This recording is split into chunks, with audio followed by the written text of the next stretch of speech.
Hermanos, buenas noches, les saludo en el nombre del Señor Jesucristo. Bienvenidos al estudio bíblico de nuestra iglesia Comunión, Gracia y Paz. Y hoy día vamos a meditar en el Evangelio según San Juan, capítulo 5. Y vamos a pedir que el Señor nos ayude en esta noche. Vamos a hacer una pequeña oración para que Él nos pueda iluminar y acompañar en este momento. Señor Padre, sabemos que Tú tienes grandes propósitos al estudiar tu palabra y ciertamente aquí descansa nuestra vida eterna y por eso te rogamos que tú nos ayudes a comprenderla y a estudiarla. Así que bendice este momento y que todos estemos en un mismo espíritu reconociendo tu voz. Gracias, Señor. Amén. Entonces, hermanos, vamos al Evangelio según San Juan, capítulo 5, versículos 1 y siguientes. Vamos a leer ahí. Dice así la palabra de Dios. Después de estas cosas había una fiesta de los judíos y subió Jesús a Jerusalén. Y hay en Jerusalén, cerca de la puerta de las ovejas, un estanque llamado en hebreo Betesda, el cual tiene 5 pórticos. En estos yacía una multitud de enfermos, ciegos, cojos y paralíticos que esperaban el movimiento del agua, porque un ángel descendía de tiempo en tiempo al estanque y agitaba el agua, y el que primero descendía al estanque después del movimiento del agua quedaba sano de cualquier enfermedad que tuviese. Y había ahí un hombre que hacía 38 años que estaba enfermo. Cuando Jesús lo vio acostado y supo que llevaba ya mucho tiempo, así le dijo: ¿quieres ser sanado?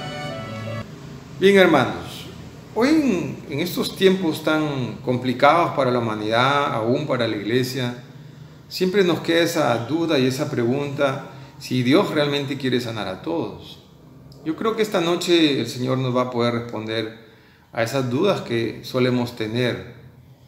Y primero quisiera explicar el contexto en el que se desarrolla esta historia que ha quedado registrada por su apóstol Juan, el más amado de ellos.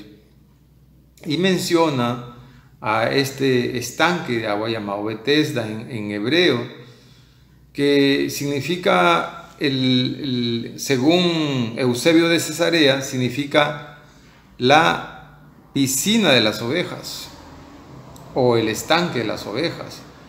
En griego, sin embargo, se escribía de la siguiente manera: columbetra, que significa simplemente una piscina.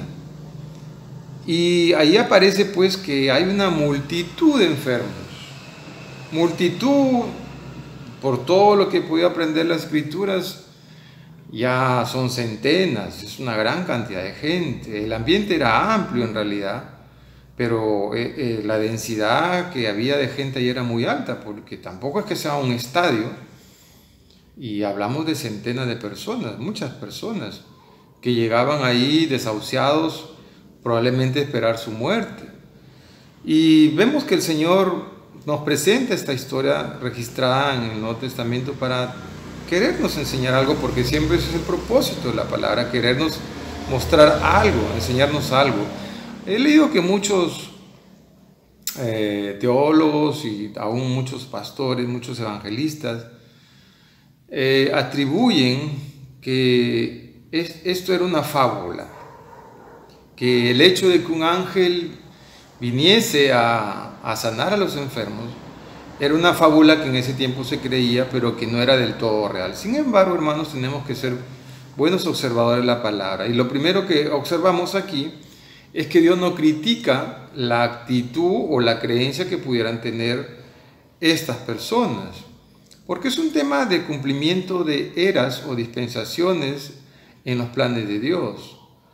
La intervención de los ángeles en el Antiguo Testamento era muy activa, y lo que tenemos que entender es que antes de Cristo, obviamente quienes se encargaban de sanar y quienes se encargaban de enfermar también eran los ángeles. Entonces hay un episodio interesante en 1 Crónicas capítulo 21:9 para poder entender este tema de los ángeles. Vamos ahí en 1 Crónicas capítulo 21. Versículo 9 y siguientes dice así la palabra de Dios. Y habló Jehová a Agag, vidente de David, diciendo, un profeta en realidad, y habla a David y dile, así ha dicho Jehová, 3 cosas te propongo, escoge de ellas una que yo haga contigo. Era un castigo porque David se había atrevido a confiar en sus fuerzas militares. Ya su confianza no estaba puesta en Dios, quien le había conducido a lograr un imperio poderosísimo, sino que ahora la confianza le había puesto en el imperio. Y Dios se enoja, obviamente, porque esa percepción de David, de que todo lo que había logrado ya era un tema personal o militar, al Señor no le agradó. Entonces, por eso viene este castigo. Le dice, mira, escoge entre 3 cosas. Versículo 12. Escoge para ti 3 años de hambre, primero. Segundo, 3 meses de ser derrotado delante de tus enemigos con la espada de tus adversarios. Tercero, 3 días la espada de Jehová, esto es la peste en la tierra, y que el ángel de Jehová haga destrucción en todos los términos de Israel. Mira pues, ¿qué responderé al que me ha enviado? Le dice el Gad. David tenía que escoger entre estas cosas. Lo más curioso ahí es que apreciamos que él finalmente elige, en el versículo 14 David elige que venga la peste. Y la peste está mencionando que iba a ser ejecutada por el ángel de Jehová. En muchas oportunidades el ángel de Jehová es Jesucristo, pero también Jehová, el Padre, tiene también un ángel distinto de Jesucristo. Y es un ángel que ejecuta órdenes. Entonces ustedes vean ahí en el versículo 15, que ya no dice ángel de Jehová, sino dice ángel de Jerusalén. ¿Ya? Entonces en un versículo dice ángel de Jehová, en el otro dice ángel de Jerusalén, y luego en el versículo dice, vuelve a decir ángel de Jehová. Fíjense que en el versículo 15 dice la palabra de Dios que Jehová se arrepiente de hacer esa mortandad. Él ya estaba ejecutando.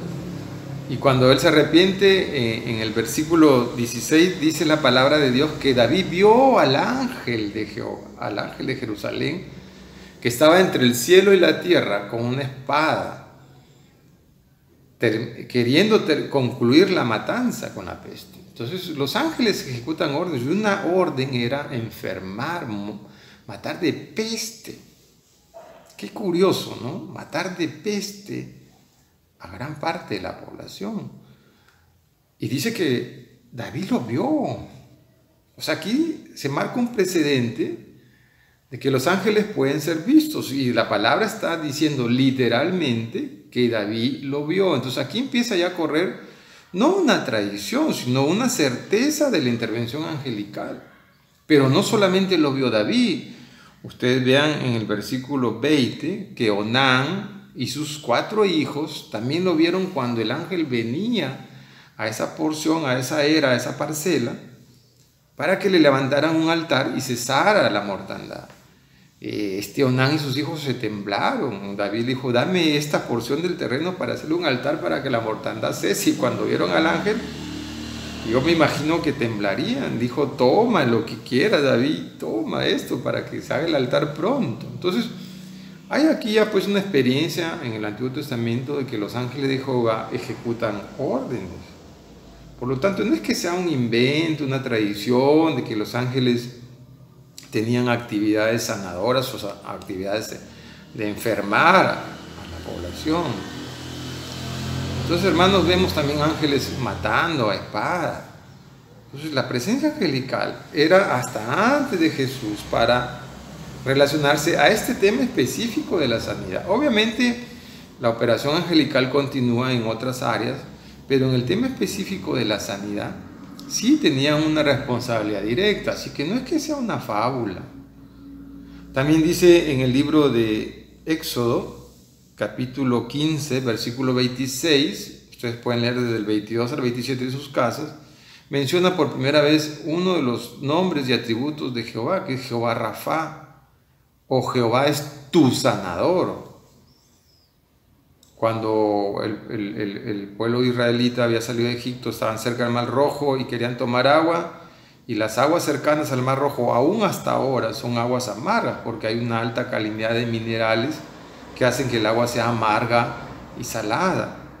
Y en ese momento Jehová es el que sana las aguas. Y se le conoce por primera vez como Jehová el sanador, tu sanador, Jehová Rafa.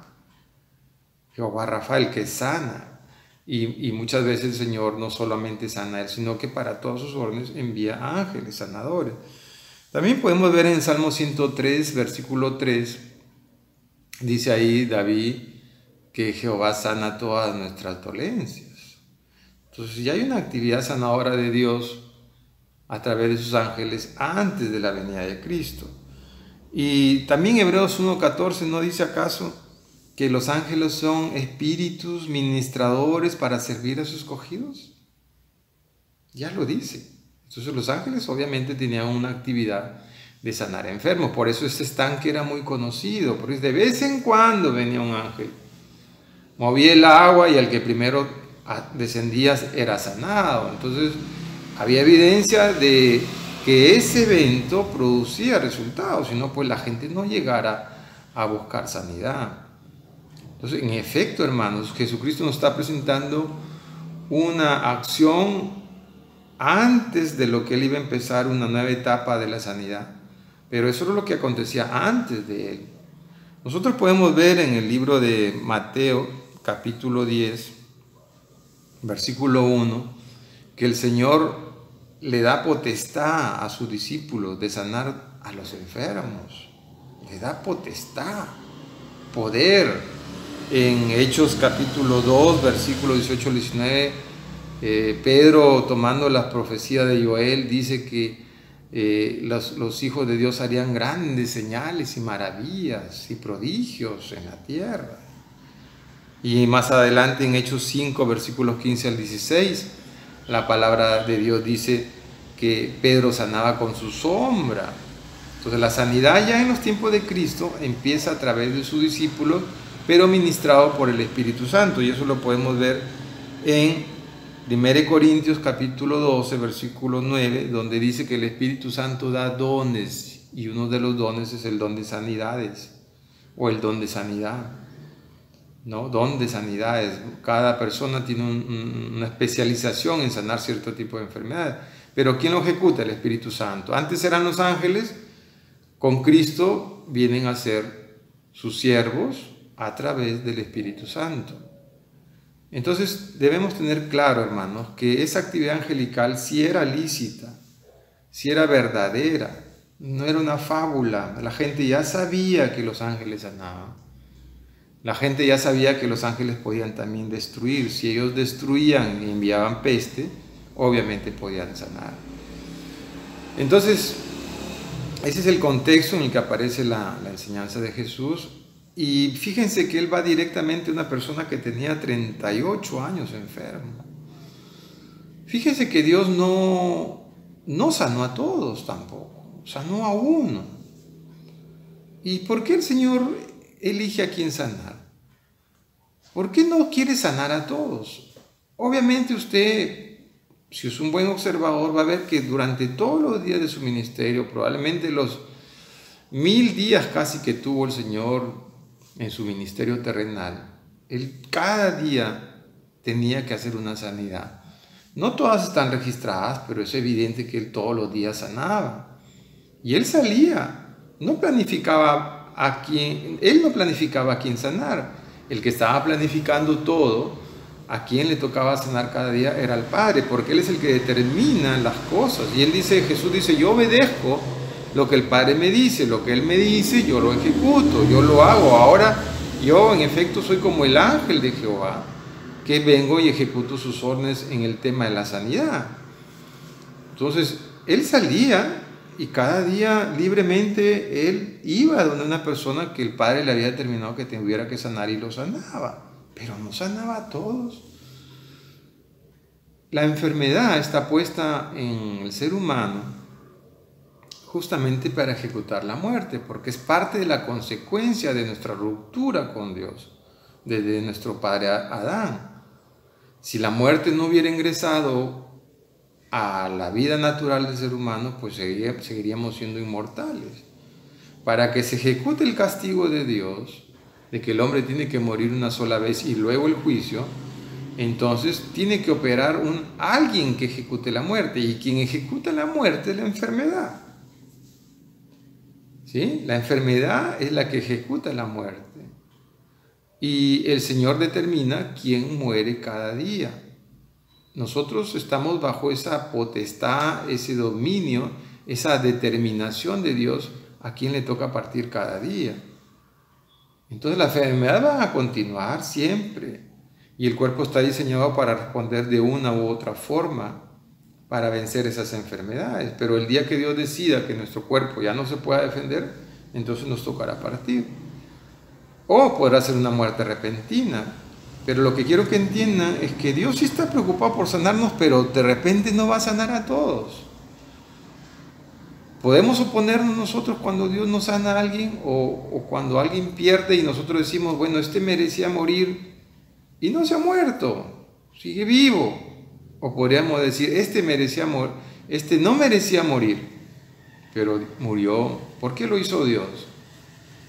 Pues porque Él es soberano, Él determina quién muere y quién no muere, hermanos.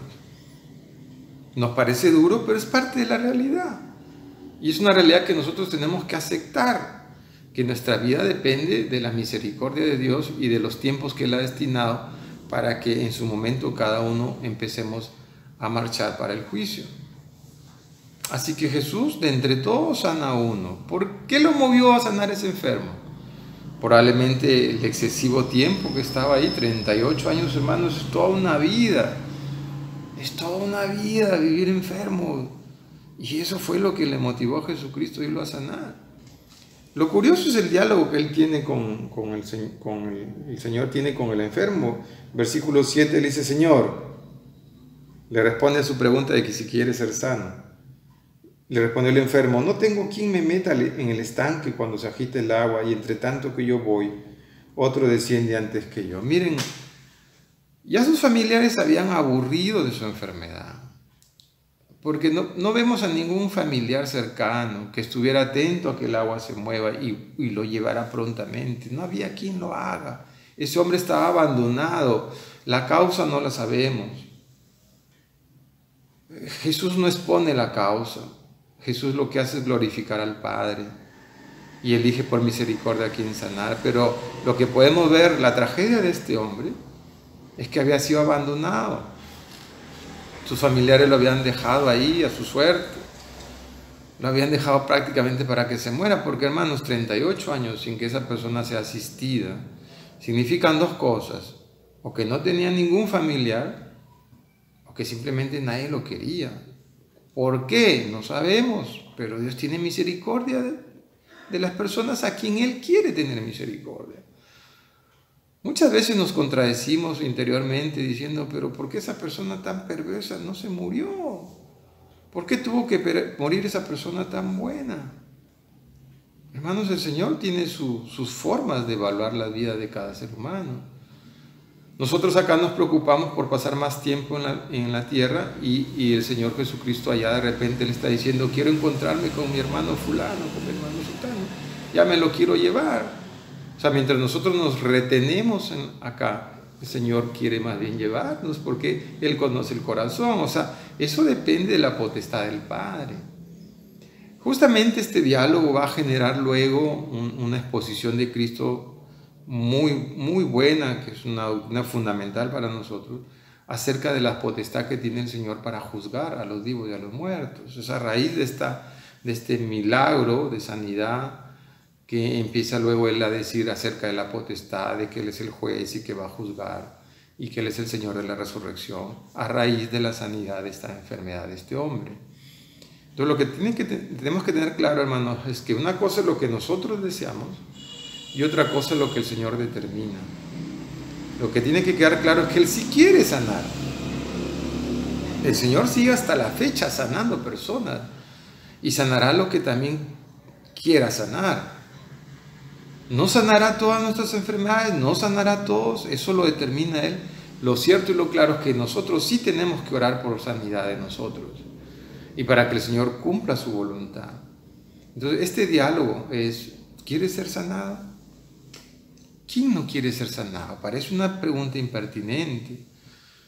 Lo que el Señor quería resaltar en él es que decirle, hasta ahora, después de 38 años, ¿quieres volver a tu vida saludable?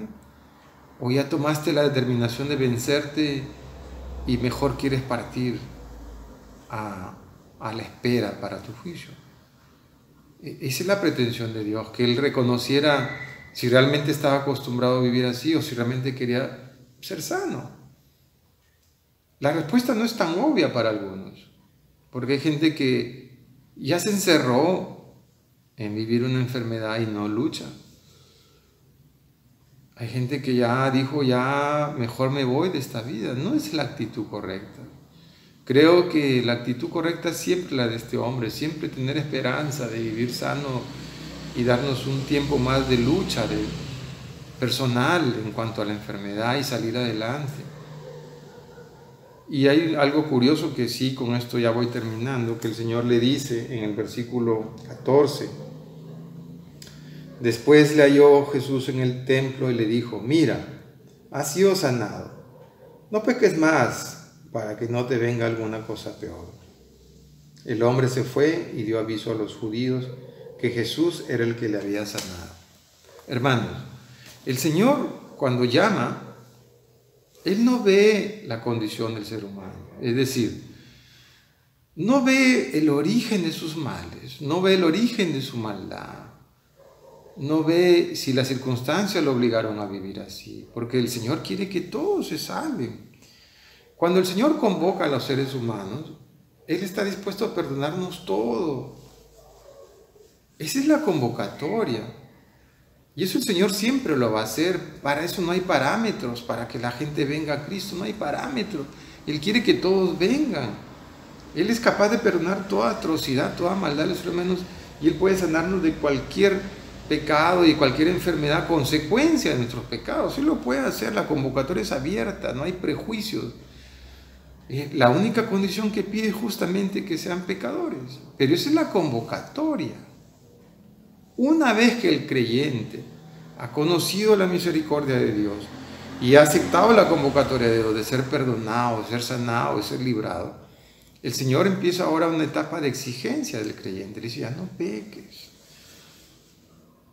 Porque, hermanos, muchas veces podemos caer en el error de que como es una salvación tan grande, que no nos ha costado a nosotros, que no está en función a nosotros, sino que es por Cristo, por su amor, podemos nosotros decir, bueno, ahora ya soy sano, Cristo ya me salvó, la salvación no la voy a perder porque es por Cristo, entonces puedo llevar una vida deliberada y puedo hacer lo que quiero. No, Jesús es claro y la iglesia tiene que entender, hermanos, que cuando ya estás en Cristo, nosotros tenemos una responsabilidad de ser diferentes.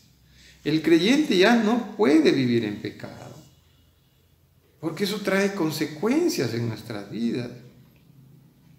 No es que nosotros impongamos una religión o unos mandatos o unos parámetros para que las personas vivan de una determinada forma. Es el Señor el que dice, ya no peques.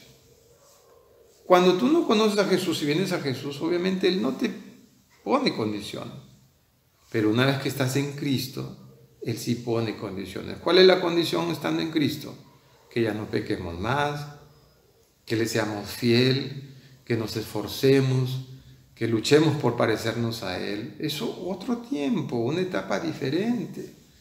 Y esto hay que comprenderlo porque no podemos creer, hermanos, que porque ya estamos en Cristo, Dios siempre va a aguantar nuestra forma de vida pecaminosa, que no es necesario pedirle perdón, que podemos exponer nuestra debilidad humana, nuestras condiciones pecaminosas, que no pasa nada, que podemos vivir en pecado y no pasa nada porque Cristo me ama y la iglesia me tiene que amar así como soy, en mi debilidad. No se equivoquen, hermanos. En Cristo somos nuevas criaturas, todo lo viejo ha pasado. He aquí todas son hechas nuevas y tenemos responsabilidad de ser nuevas personas.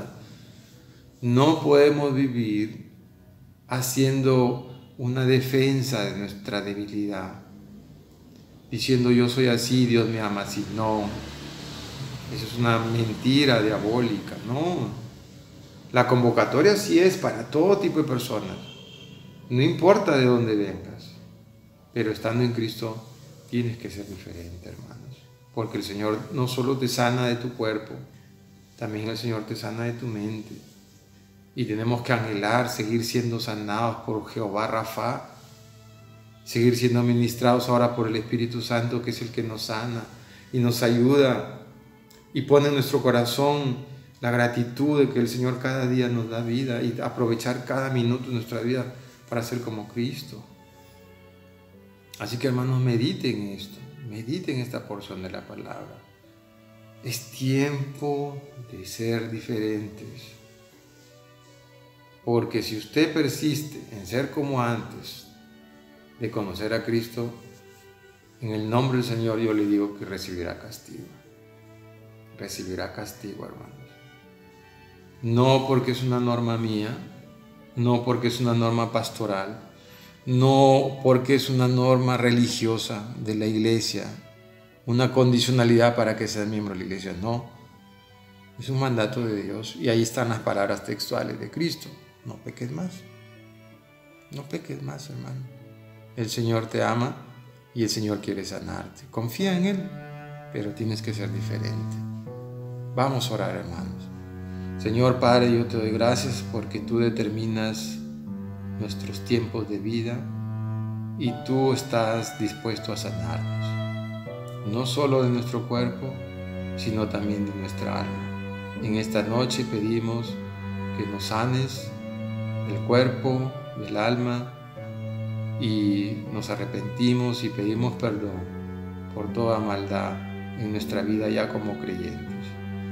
Y extendemos, Señor, esta invitación a todos aquellos que están enfermos, han llevado una vida desordenada y están sufriendo las consecuencias, para que tú los acojas y en tu nombre sean salvados. Señor, oramos por mucha gente que hoy día sufre y que está enferma y angustiada y preocupada por su destino. Sé tu propicio, Señor, en esta noche y sánalos y dales otra oportunidad, como le diste a este hombre, 38 años enfermo, pero tú le diste una oportunidad más para vivir. En el nombre de Jesús hemos orado. Amén, hermanos. Dios los bendiga y ore, continúe ahí en su hogar orando. Les amamos. Reciban la bendición del Padre, del Hijo y del Espíritu Santo.